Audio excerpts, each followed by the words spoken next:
You were listening to From Sobriety to Recovery with Jesse Mogul, episode 180. Let's get to the show.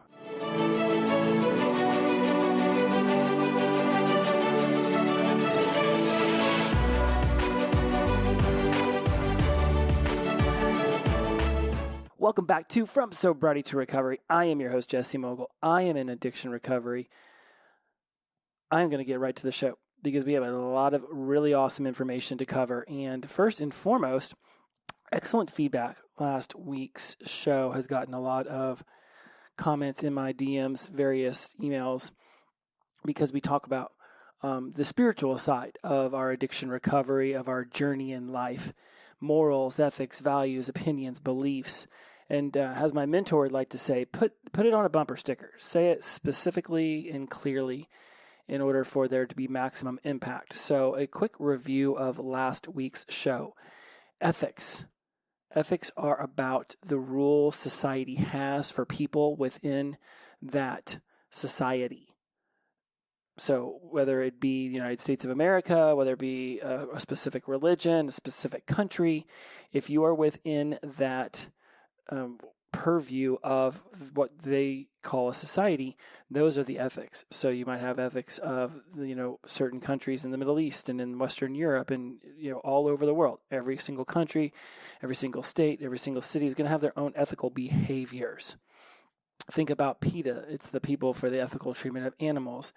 The ethical treatment is what society deems as the ethical treatment of animals. In other societies, the way we might deem ethical treatment of animals could be extremely different. There might be other societies that would eat a dog or a cat or a monkey, we would not. Of course, we eat cows and pigs, and there are other countries who do not condone that behavior. That is the ethical treatment of animals. That is the ethical way that you can eat within that society, within that organization.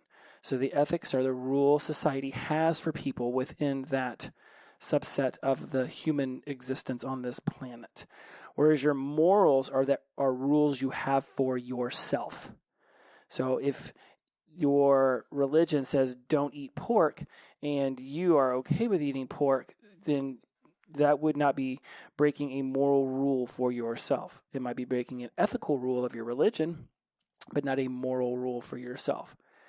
And, you can often find people having sort of this split in themselves whenever the ethics of a society might go against their morals, or when their morals and what they believe are rules for themselves go against the ethics of society.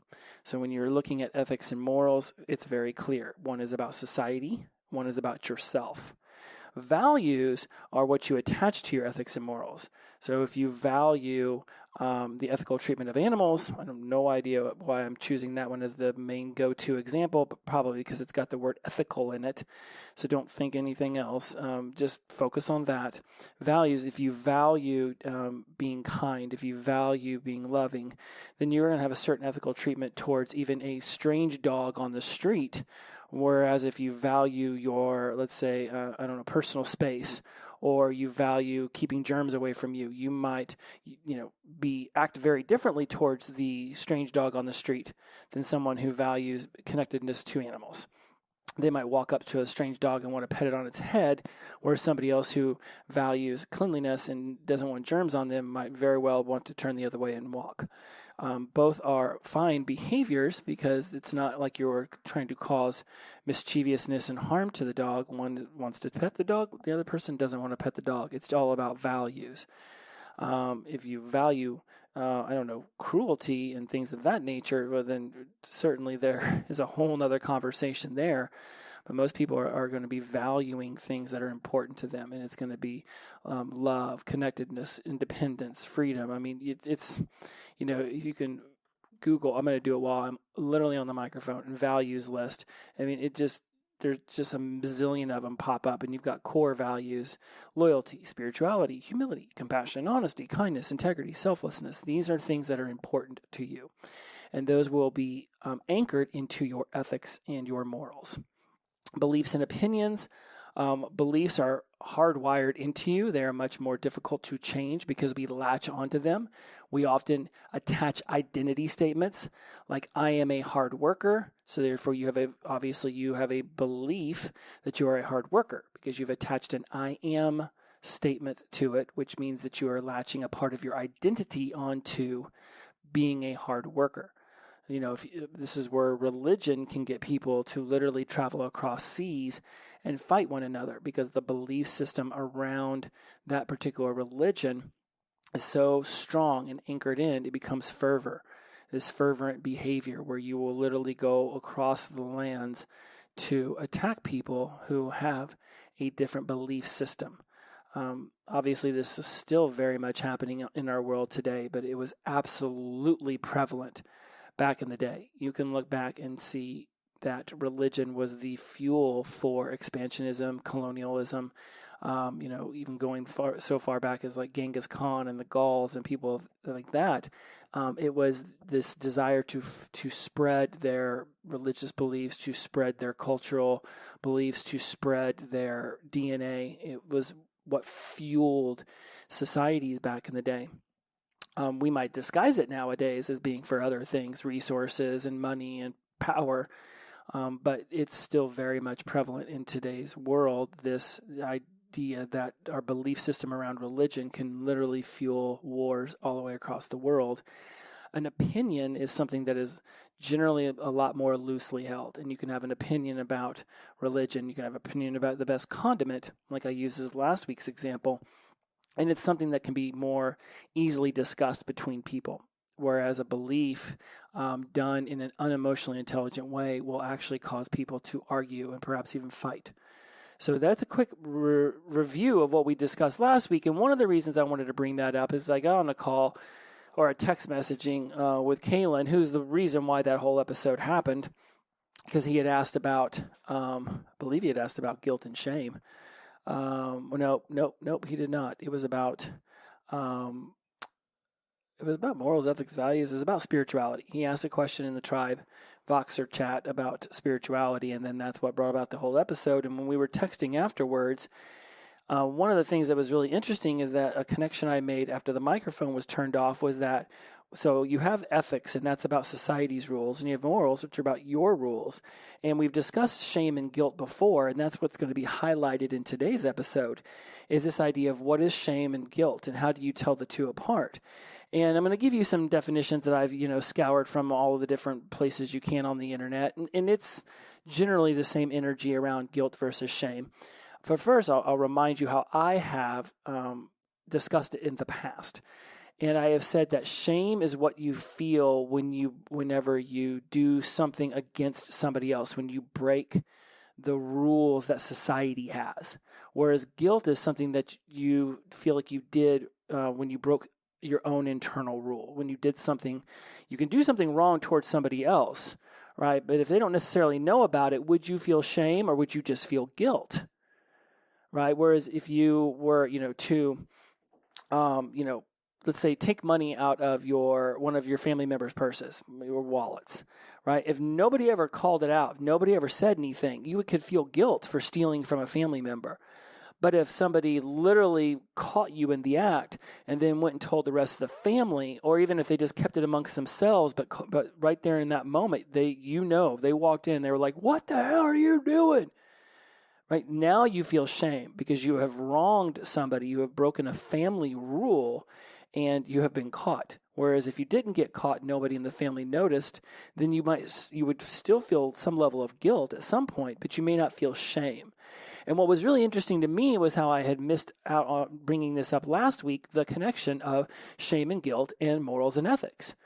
Ethics to me is whenever you break not to me, I mean, it's from my research, it's a societal rule. So therefore, the way I categorize shame has breaking a societal rule. Therefore, when you go against the ethical rules of society, you will feel shame. That will be the emotion that you will get from that. Whereas when you break your own rule, you go against your own moral code, that's where the guilt shows up. And so when we discuss shame and guilt, right, it's a breaking of societal rules, that's the ethics, and or guilt, it's a breaking of your rules, that's the morals. It gives you a little bit better idea of whenever you say to somebody, I have a lot of shame about my old behaviors. Well, is it shame because you went against what your family wanted and they noticed that you were, going down that path, or is it guilt? Because a lot of what you did won't be necessarily known to everyone. A lot of what you're feeling is guilt because right? If you went against a friend and nobody ever really knew about it, right? You kept it to yourself, you're going to feel guilt. Now, you would feel shame because you went against an ethical rule of society, but other people didn't know about it. So what you could be feeling is more of guilt. And really, some people might say tomato, tomato, but it helps to know how you're going to categorize what you're feeling inside of you. So you know how to go about healing it, healing that trauma, mending that wound. Even if nobody knows that you ever stole money out of your mom's purse, you feel guilt for it, but you know it's also a shameful act because it goes against the rules of your family.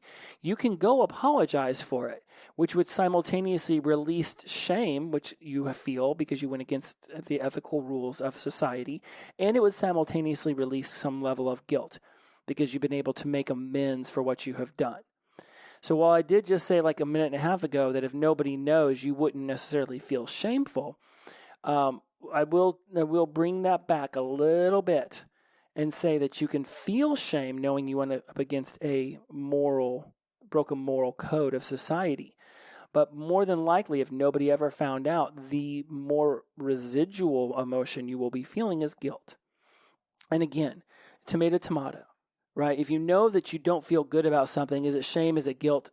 Does it matter how you frame it? In NLP, neuro-linguistic programming, we talk a lot about using specificity in how we label things. Being specific in how we are going to label it in our minds, being specific how we are going to label it and explain it to other people, and being very specific when it comes to determining what it is we want to shift in our lives. So let's go through a little bit more about shame and guilt because I'm not the only one who has an opinion about this. And so through my masterful research, I did come across a part where it talks about shame and guilt with Brené Brown. And I'm a huge fan of Brené Brown. I have torn through her book, Daring Greatly, multiple times. I have other books of hers on audio that are waiting in the wings. And this is what she says about shame and guilt, is that shame is a focus on self, whereas guilt is a focus on behavior. Shame is, I am bad. Guilt is, I did something bad. Then she goes on to say, how many of you, if you did something that was hurtful to me, would be willing to say, I'm sorry, I made a mistake? How many of you would be willing to say that?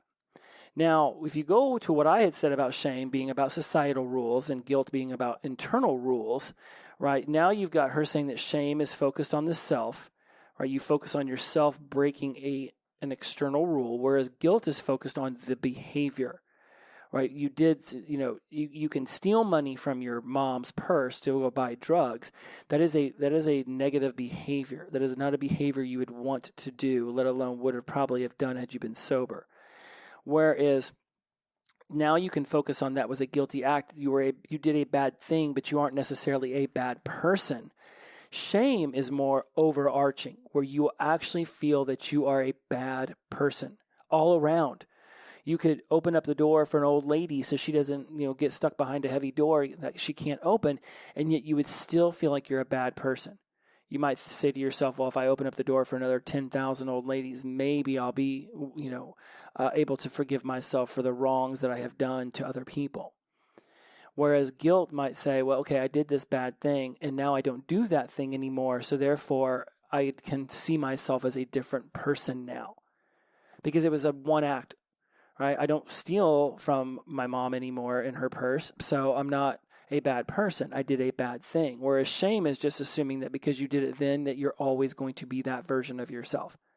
And you will hear people say that people don't change. Everybody changes. Now, are you aware of the changes?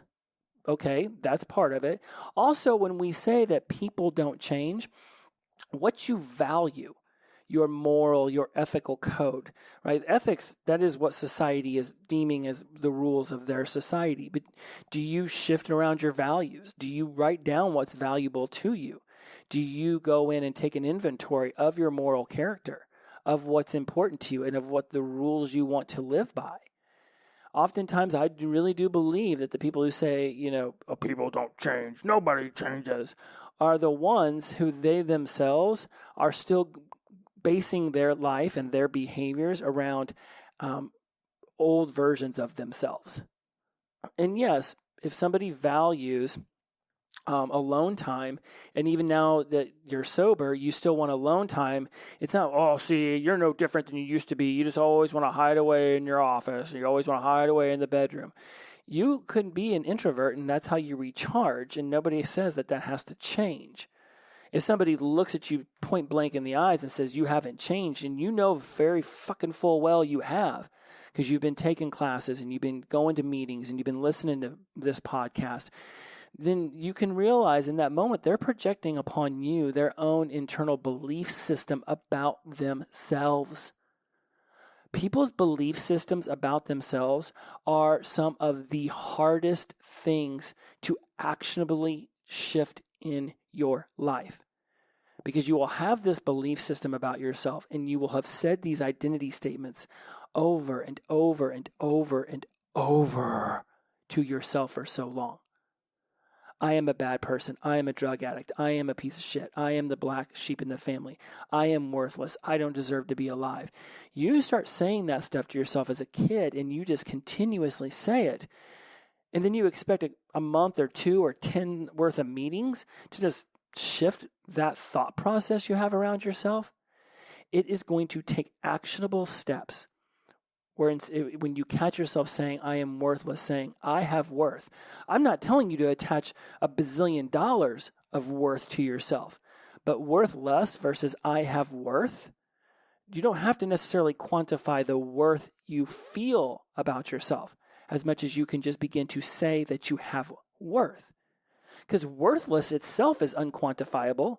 You don't necessarily tell yourself why you think you're worthless. You just say you're worthless. You might start spiraling around it and picture all these different images in your head of why you think you're worthless. But those are just pictures. So when you say, I have worth, start picturing yourself holding doors open for people or pouring a cup of coffee for your partner and bringing it to them in bed so that they can sit there and read their phone for a little bit longer. You do things that have worth. It's a matter of whether you are actually observant of them or not. And people who say that you haven't changed and people who start to claim those kind of things are often just projecting their own insecurities about themselves upon you. Now, circling back to shame and guilt, this feeling that your whole self is wrong or bad versus you did something wrong, right? And that's, again, when we look at it moral and ethically, if you go against ethical rules, society's ethics, they're going to want to label you as a bad person, right? It's just easier for mob mentality and mob rule to say, oh, that they did that, they are a horrible person, they are worthless, let's ostracize them from the tribe.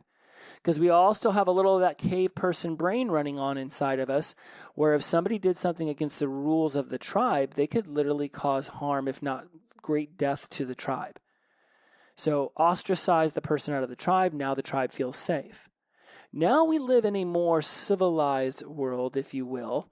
Not all aspects of it, but certainly more than back in the day when you had to worry about, Mongols running up in your village with, horses and steel and taking down the whole town and burning everything to the ground. We don't live in a world where we're constantly worried about threats as massive and as horrific as that. We do live in a society that does still present some safety and fear issues. I can't argue with that. You need only look at the news for 10 minutes to make sure that they scare the hell out of you. But when you're looking at the guilt, it's that you did something wrong morally. You did something wrong that broke your morals, that you broke your moral code. You wouldn't feel guilt if you did something and you didn't think you broke your own moral code. People could tell you to feel guilty for eating the last cookie in the house all they want. But if you were like, I bought the cookies, I watched all of you eat 5 cookies, and I got the last cookie. I had 1 cookie to your 5. I don't feel guilty for eating the last cookie. My paycheck paid for the cookies.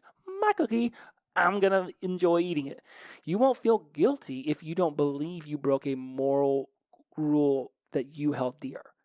The family might try to shame you about eating the cookie, but they can do their damnedest to try to push shame on you. But if you believe that deep down you did not break a moral rule, a moral code of behavior for yourself, people can try to thrust shame and guilt upon you all day long, and it's not going to stick. It's just not. If you don't think you did something wrong, it doesn't matter how many people try to tell you that you did something wrong.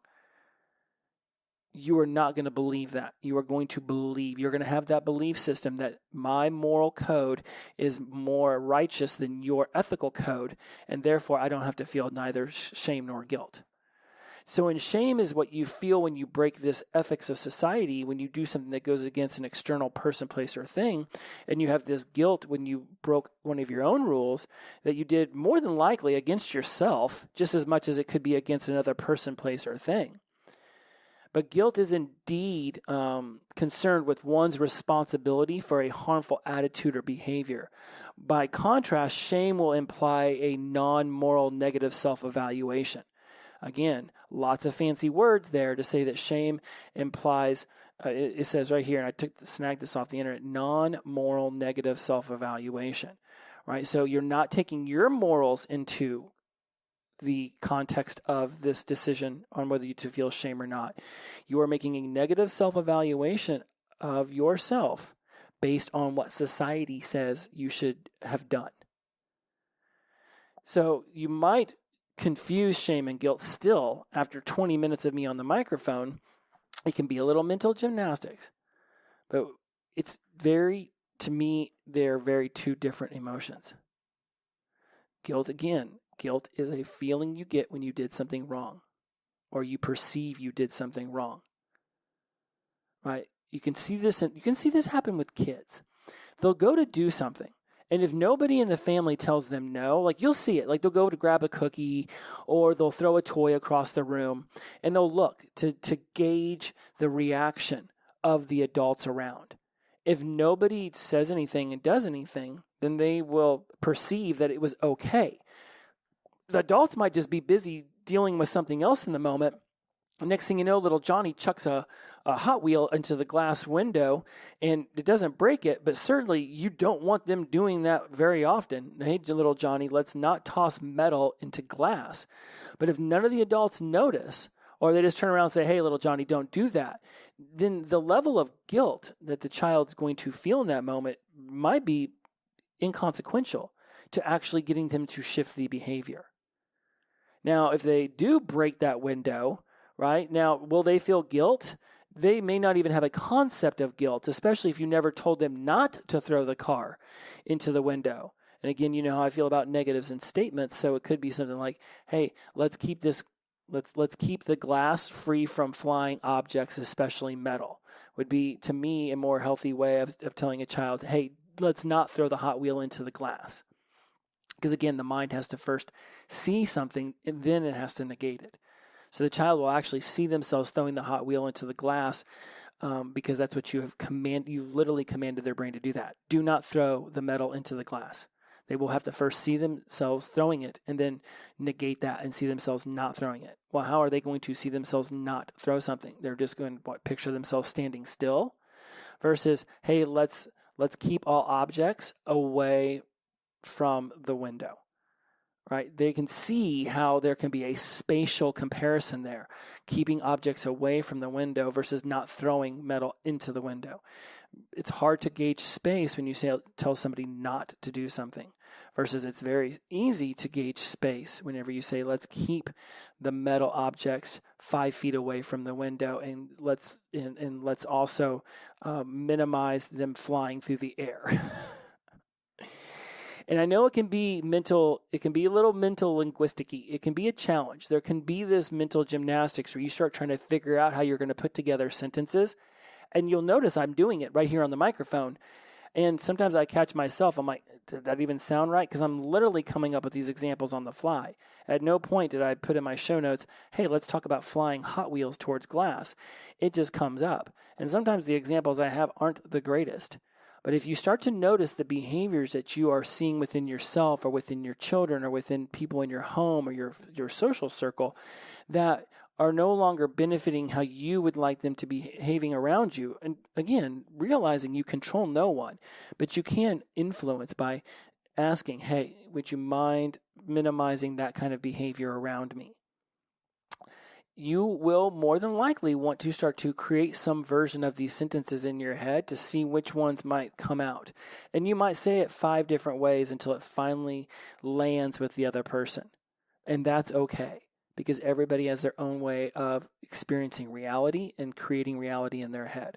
So just because it makes sense to you does not mean it's going to make sense to them. A presupposition of NLP is the meaning of communication is the response you get. So if you don't get the response you were hoping for, it's not on the other person to hear you say it 5 more times the exact same way, hoping that it finally gets through their quote-unquote thick skull. It's up to you to shift the way that you're saying something so that it is able to get through their filters and processes. You have them too. At some point, someone has gotten impatient with you because they have told you how to do something 5 times and it still hasn't clicked. And more than likely, they're telling you how to do something the same way 5 times. How about you try 5 different ways to tell them to do something once? Right? Each time it'll sound different until you finally figure out which sense, touch, taste, sight, sound, smell is more prevalent in them. Or are they a why learner, what learner? Anyways, I'm getting way into that one way too much. And I did yell, so if you're listening to me on headbutts, I apologize for that. That was a vocal anomaly. Back to guilt and shame. Thank you for going down the path with me just now on, communication and how to frame sentences. That's a whole nother episode, and I'm sure I've probably already talked about it in multiple episodes before. But back to guilt and shame. One of the reasons I continue to give you different examples and frame it differently is because I already understand what I just told you. Not everybody is going to take in the information the same way. So I'll use some feeling words, some sight words, some sound words. I'll even throw a little bit of taste and smell words in there, right? Knowing that if I continue to utilize different sensory words, that different people will catch on to it. And hopefully by the end, I have been able to connect this information to some aspect of your life by using words that your brain unconsciously prefers to hear. I should just do a whole episode on rep systems. So when you confuse shame and guilt, just keep in mind, it is a feeling you get when you did something wrong or perceive that you did something wrong, whereas shame is a feeling that your whole self is wrong. And it may not be related to a specific behavior or event. I get a lot of people hit me up and I have a lot of shame for my behavior. Well, what I would ask then is, well, how do you feel about your behavior? Well, I feel bad, I'm disgusting, I'm a horrible person. Okay, do you overall think do you really honestly believe that you're a horrible person through and through? Do you believe your entire beingness is horrible? Most people are going to come back and say, well, not everything about me is horrible. Okay, that's already a step in the right direction. That's already a conscious breaking of the shameful loop you've had yourself in. Okay, so you don't believe that you're a horrible person through and through. What are some behaviors you have gone through recently, some actions you have taken that would go against this belief that you're a horrible person? And let's just say, well, I held the door open for a woman carrying a baby and some groceries the other day. Awesome. So in that moment, you were not a horrible person. In fact, you were very much contributing to this woman's happiness or at least health, mental health, because she didn't have to worry about grabbing the door and holding on to her kids and the groceries at the same time. Physically, you helped her out because she didn't, have to figure that whole thing out. Right? You had an opportunity to connect with another human. I'm sure there was a smile or at least a glance shown. So now you got to see some sort of contribution, some significance, a connection, some certainty that if you hold the door open for somebody, they're generally going to be very thankful that you did that for them. If nothing else, it's a societal courtesy. that is sort of an ethical rule society has. If you see somebody coming up behind you close enough, right? And we all have that way. I swear this is part of a stand-up act I used to do. But if we all have that way of trying to gauge how far away is somebody from me as I'm opening this door, and then there's almost like this timer you're trying to set off, or like this perception of depth, this depth perception that you're having, like, okay, well, they're 20 feet away. And if I hold this door for them now, then that's going to be 7 seconds, or they're going to feel like they need to rush to the door. So they're far enough away, I don't need to hold it. But we all know what it feels like to have somebody nipping on our heels.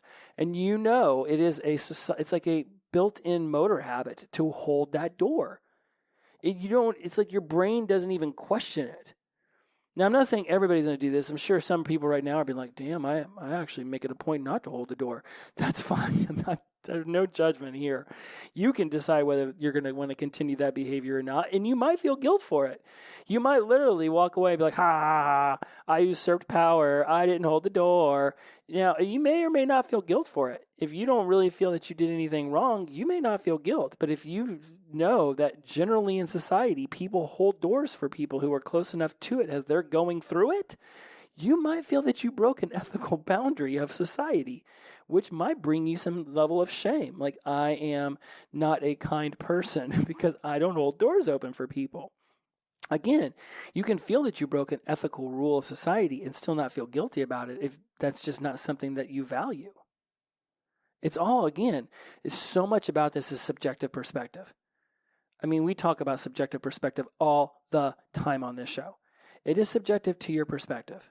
And your perspective is your point of view. It's how you see things through your eyes, based on your morals, ethics, values, beliefs, opinions, right? Those are 5 primary filters that your mind is processing information through. So when you experience the entirety of the world coming in through your eyes and your ears and your mouth and your nose and with the way you touch and feel things, those are your senses. Those are your 5 primary senses. Right? And so when we experience the world, all that information goes in and it's run through processes and filters. Delete, distort, generalize. We've talked about them before. Those are your processes and your filters. Morals, ethics, values, beliefs, opinions, time, environment, attitude, personality. You have so many different filters, and those create your reality in your head. And no 2 people will ever see the world the same way. This is why anyone, including me, who says you create your world inside your head is absolutely right. Because it's all about the way you perceive the outside world in your head that creates your entire world inside your head, which then creates the way you behave out into the world and the thoughts and the feelings that you have. So again, with shame and guilt, you don't necessarily have to feel any of that. You don't have to feel any of it. But a lot of us feel deeply. And because we felt so deeply when we were younger and we continue to feel deeply throughout our lives, it actually fueled the addiction.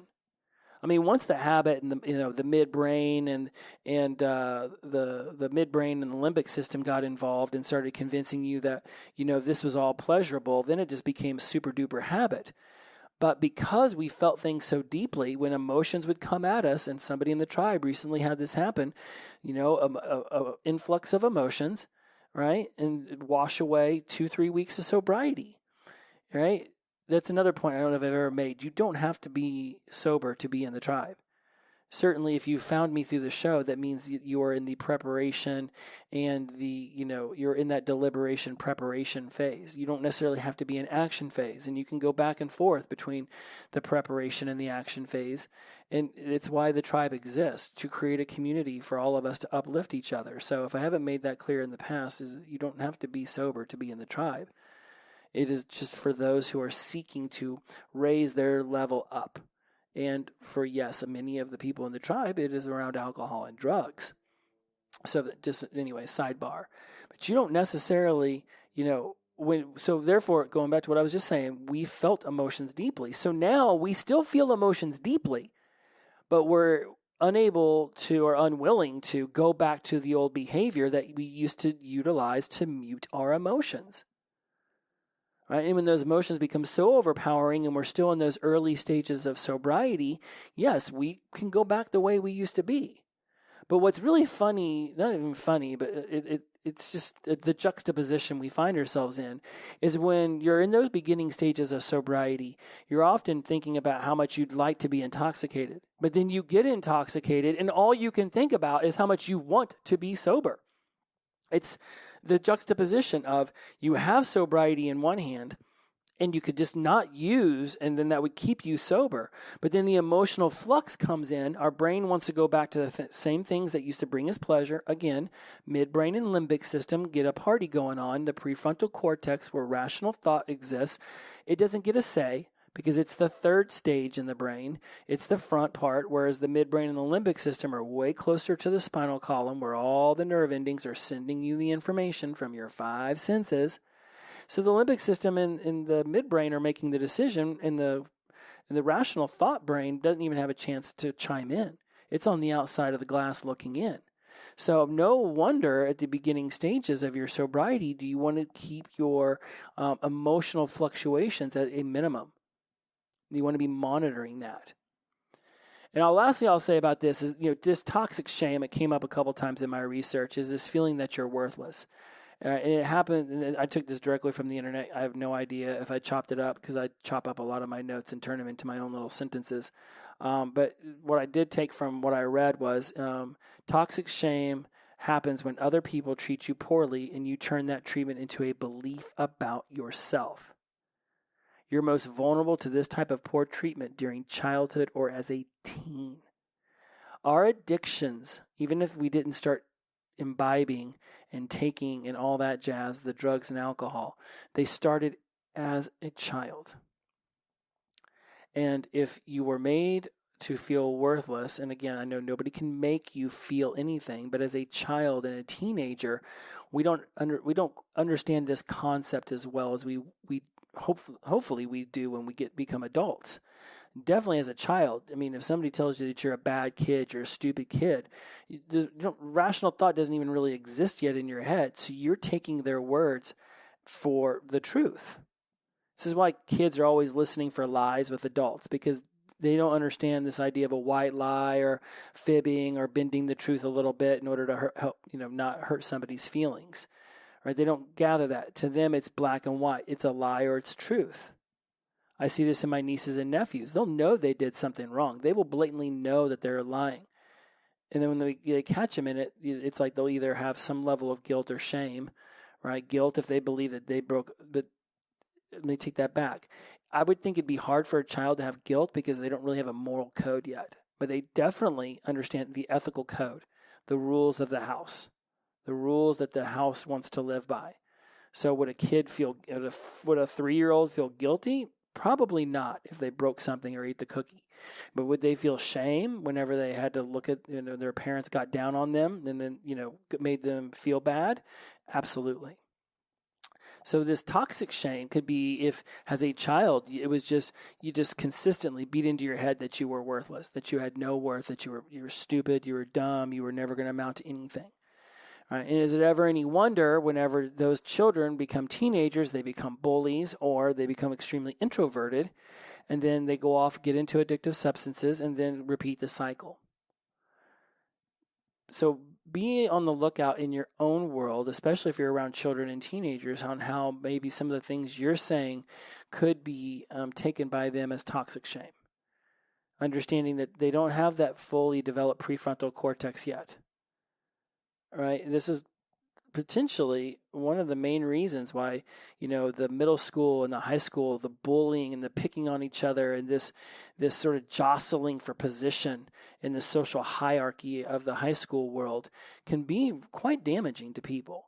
If they are bullied a lot, if they're picked on, if they're ostracized by the group, if they're made fun of for what they wear or how they smell or what they eat, to me it is a jungle in those places, because you have all of these people who have no concept of this moral code, or a very little concept of it as they start to get 13, 14, 15, 16 and above. But they definitely understand the ethical code, and they are doing everything they can to shimmy around it to make sure that they can feel good about themselves without bringing upon any level of shame from the adults who they perceive as judging them. And then all of a sudden, alcohol and drugs get introduced, and before you know it, you have an entire, school addicted to meth, entire school addicted to drugs, because the brain is just looking for something to mute the emotions that it doesn't quite understand how to identify, let alone to handle and manage. All right, guys, that's my guilt. That's my shame. That's my morals, ethics, values. I, once again, had, you should see how many more show notes I didn't even get to. This episode was technically supposed to be on asking yourself specific questions, and we didn't do that. But you know what? I will close out on this. When you want to, and I'm going to be doing a Instagram, Facebook Live on this soon. So depending on when you listen to this, you can go back and find it in the archives. If I can figure out a way to get it all saved on social media, you should be able to find it in there. But I'm going to start talking to people about how to specifically ask yourself how you're going to achieve something. Because a lot of people would want to say, well, I don't want to feel worthless anymore. Okay, so you want to flip that around because you're using a don't. Right, so you're using a negative, and the brain doesn't understand that. So you don't want to feel worthless. So my first question back is, well, what do you want to feel? I want to feel that I have worth. How specifically will you know you have worth? What would be your answer? Whenever I do something kind for one of my family members, what specifically can you do that is kind for one of your family members? My daughter plays volleyball on Tuesday mornings, and I could pack her a lunch. When specifically would you pack her the lunch? I could do it Monday night before school. And what specifically would you put in the lunch? She really likes peanut butter and jelly and Doritos. Excellent. Right? You want to keep chunking it down. And chunking it down is an NLP term, right? Chunk up, chunk down. Basically, you just want to break it down till you finally get to the exact action that will instigate the feeling of worth within you. Because if you leave it vague, I want people to love me more. How specifically would you feel loved more? I want people to care about what I say more. How specifically will you feel that people care more about what you say? I want to lose weight. Well, how much weight specifically would you like to lose? Or why specifically would you like to release this weight? Now you can start getting into value statements. When you ask somebody why, it's generally going to be a values-based question. When you ask somebody when or where, it's going to now become an action-based question or statement. When I say, well, when would you do that? Where in your life would you do that? Now it's more action. So now you're taking it away from values and you're putting it out into the quote unquote real world. When you ask somebody, why do you like to save money? Whatever their response back is, right? Why? Because I want to go, because I want to buy a super awesome car, right? People want awesome cars because of how they value things. Why do you want a super awesome car? Oh man, it's just fast and I love fast. Okay. Why do you love fast? If you keep asking them why, you will chunk it down into a value statement.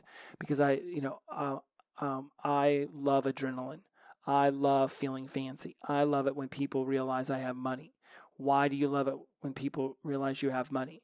Right? It makes them think I'm important. Boom. There is part of your 6 human needs is significance. Importance is significance, therefore they value significance. Right? It's so. When you ask a why-based question, I swear I should just do a whole episode on this. When you ask a why-based question, you're going to get values-based answers. When you ask a when or where kind of question, right? How, when, where, what. It's like the 5 W's and the H, who, what, when, where, why, how. All of them, except for why, are going to be action statements, right? Who would be there? What would be happening? When would you do it? Where would this occur? Why? Yep, that's the values. How? Yep, I'm correct. So all of them are going to be basically the action. Who would be there? Right? That's going to be an action of other people there. Who, what, when, where, why, how. All of them are action except for why, which is values.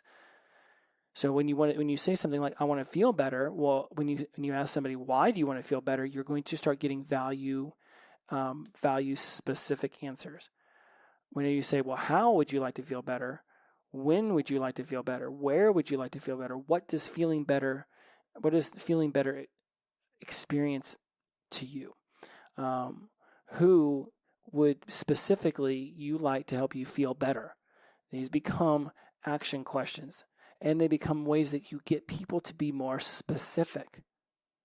It's in that specificity that you can actually build a plan and a strategy to accomplish what it is you just told me you wanted.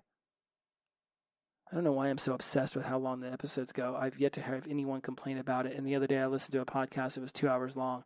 I was like, well, at least I'm not going 2 hours. So I wish I had a button that had some applause and like people be like, I'm not going 2 hours. Right? Maybe somebody says, I just want to pay better attention.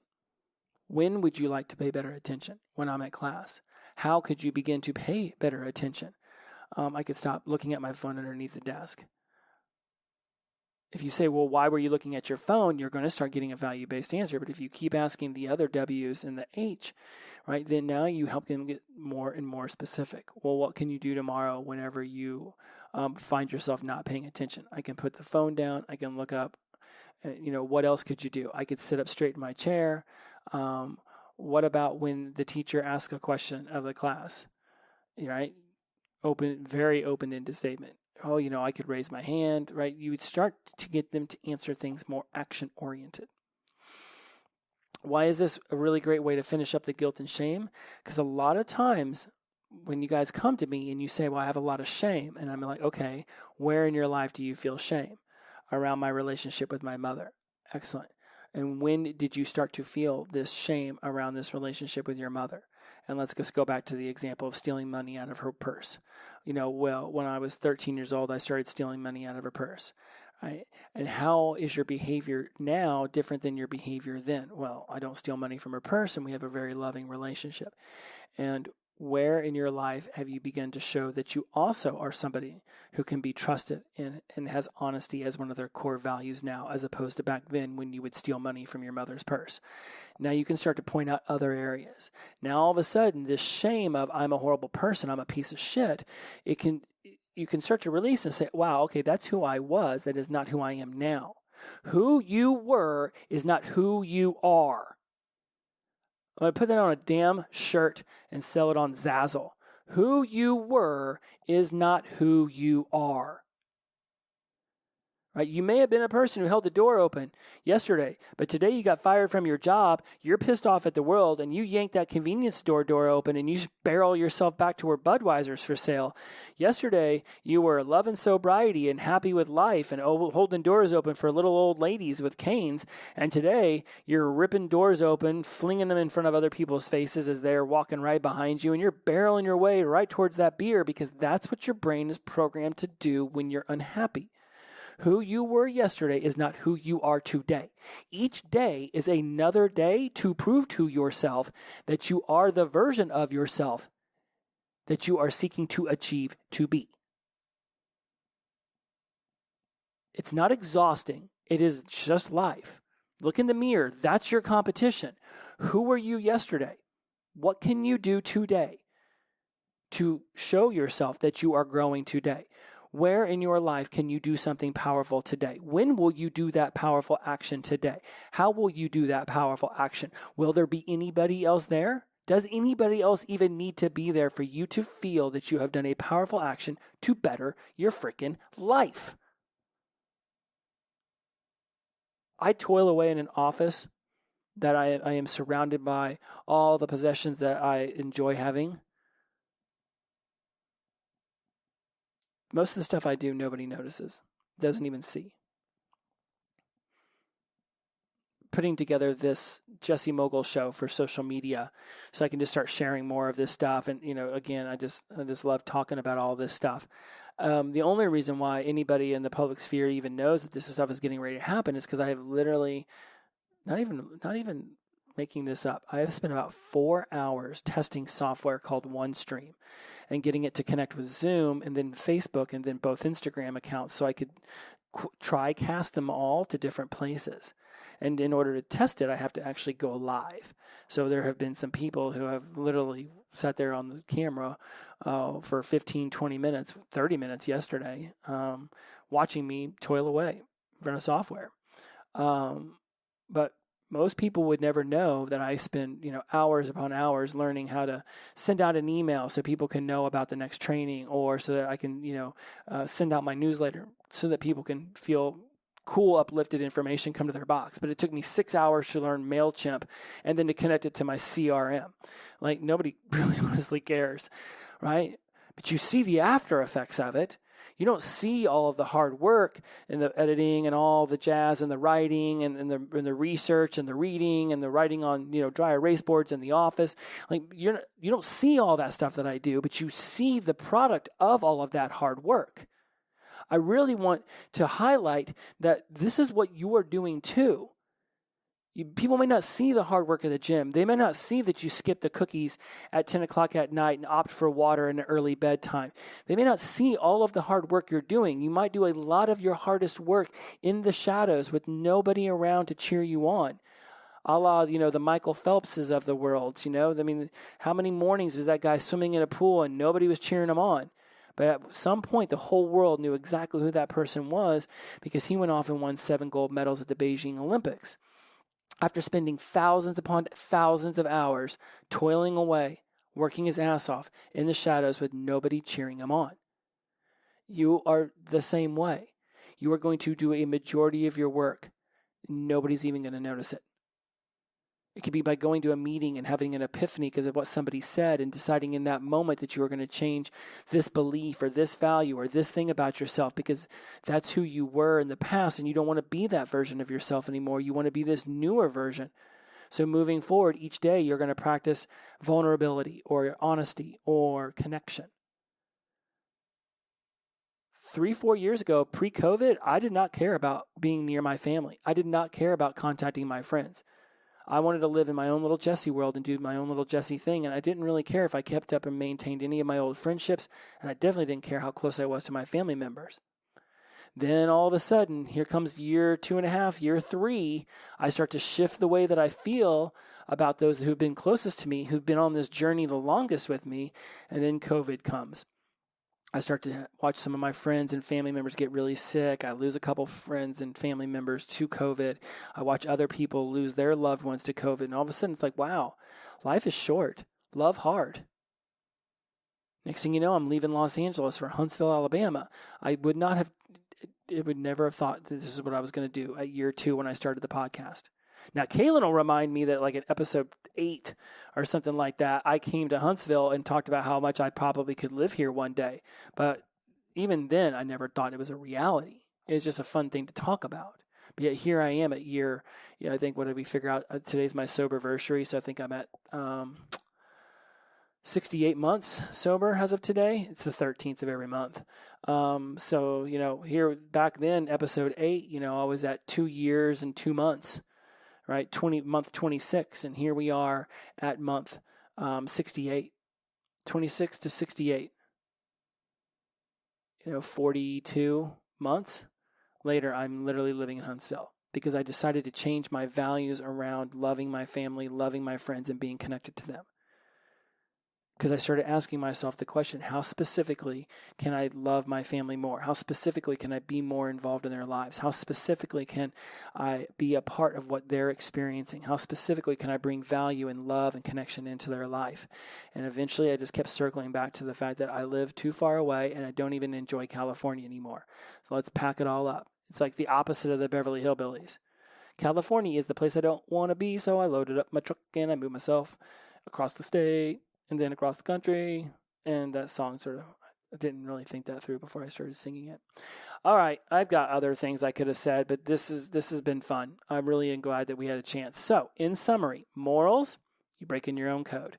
Ethics, that's about societal code. All right, again, morals is your code. Ethics is society's code. Values are the things that you find important in your life that you attach identity statements to, like I am. I am as an identity statement. So you attach things that are important to you, your values, to yourself through identity statements. That becomes part of your belief system.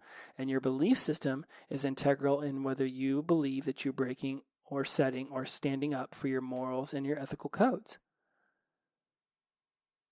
When you think about guilt and shame, guilt is an action. I did something wrong. Shame is I am wrong. I am bad. I did something that had no worth versus I am a person of no worth. You can also connect shame as being something that happens whenever you break an ethical code, society's code for behavior, whereas guilt is something that occurs more heavily whenever you break your own code.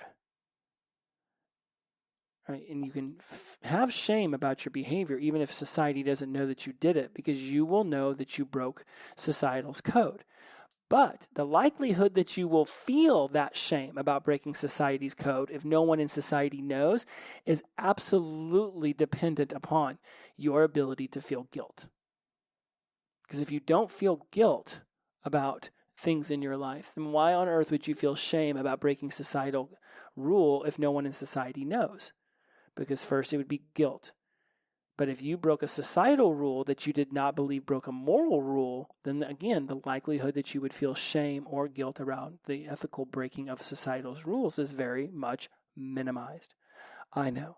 Even as I say it, I'm like, what? I understand what the frick I just said? And then be specific. Right? Remember, who, what, when, where, why, how. Why is a value dependent. Why is going to bring you to value statements. All the other ones, who, what, when, where, what. Who, what, when, where, why, what. Who, what, when, where. Who, what, when, where, why, what, how. Who, what, when, where, what, and how. Our action. Who, what, when, where, what, and how. Our action. Who, what, when, where, what, and how. Our action. I'm going to keep repeating it till you guys finally get it. Who, what, when, where, what, and how. Our action. When you ask those, well, where would you like to feel less shame? When will you feel less shame? Who will be around you when you feel less shame? What will you be doing so that you release the feeling of shame? Right? Those are action-based questions, whereas why is going to get you value-based statements. So when you start to release shame and guilt, be very specific. How specifically do you want to feel instead? And then whatever it is you want to feel instead, wrap it around the who, what, when, where, what. Who, what, when, where, what, and how. Wrap it around those questions. I'll put this in the show notes. All right, my friends, that's it. Thanks for sticking around for 56 minutes and some change. Super dope. This has been a great episode. And I will continue to dive in deeper and deeper and deeper. All of this is leading to somewhere. And part of this is just going through all of this information and material, one, to help me instill it deeper into my psyche, and then obviously it's going to be going into the book next year. So check this out. If y'all would like to learn some neuro-linguistic programming, I am teaching a class for about 12 weeks starting at the end of October. By all means, please reach out and let me know if that's something that you are interested in. You can find me on all the social medias. All the links that you're going to need to find to ever reach out to me are absolutely going to be in the show notes. Do not hesitate to reach out. Not hard to find me. I'm the only Jesse Mogul on the planet, or at From Sobriety to Recovery. Definitely, I see Instagram messages way more than I see the other ones, because Facebook loves to change where the hell you find stuff all the time. Not all the time. That's a definitive. I'm using inappropriately. They change it frequently enough that I get confused. So obviously Instagram is a great way. And again, any other links that you need to find are in the show notes. If you would like to support this store, I have a Patreon account at Jesse Mogul. I have a Stan store. Again, at Jesse Mogul. If you would like to, participate in the Tribal Hub, that's less than $10 a month right now. It's on special until the end of the year. So jump in. We got a Voxer thread. People are typing in there and talking all the time and about what they're learning in the hub, what they learned from the show, what they're learning about themselves as they journey from sobriety to recovery. Even the slip-ups and the mishaps and the relapses are all discussed in there, and it's done in an encouraging, loving way. We don't judge. We do not judge. We seek to understand each other at a higher level. But if you just want to participate by, supporting the show, Patreon is certainly a way to do that, as well as my Stan store. I'm driving all over the state of Alabama and Tennessee, going to addiction recovery centers and interviewing people for the books and whatnot. So by all means, if you would like to be a part of that, later on this year, I'm actually going to introduce a way that those who do support the show will actually be able to have their name in the book that I will be releasing next year. So, lots of exciting things happening, as always.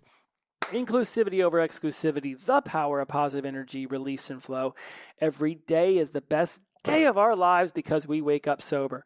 And you know what? Even if you don't wake up sober, it's still a damn good day because you woke up. Shout out to Sunshine, glow on. I'll see you next week. Bye-bye.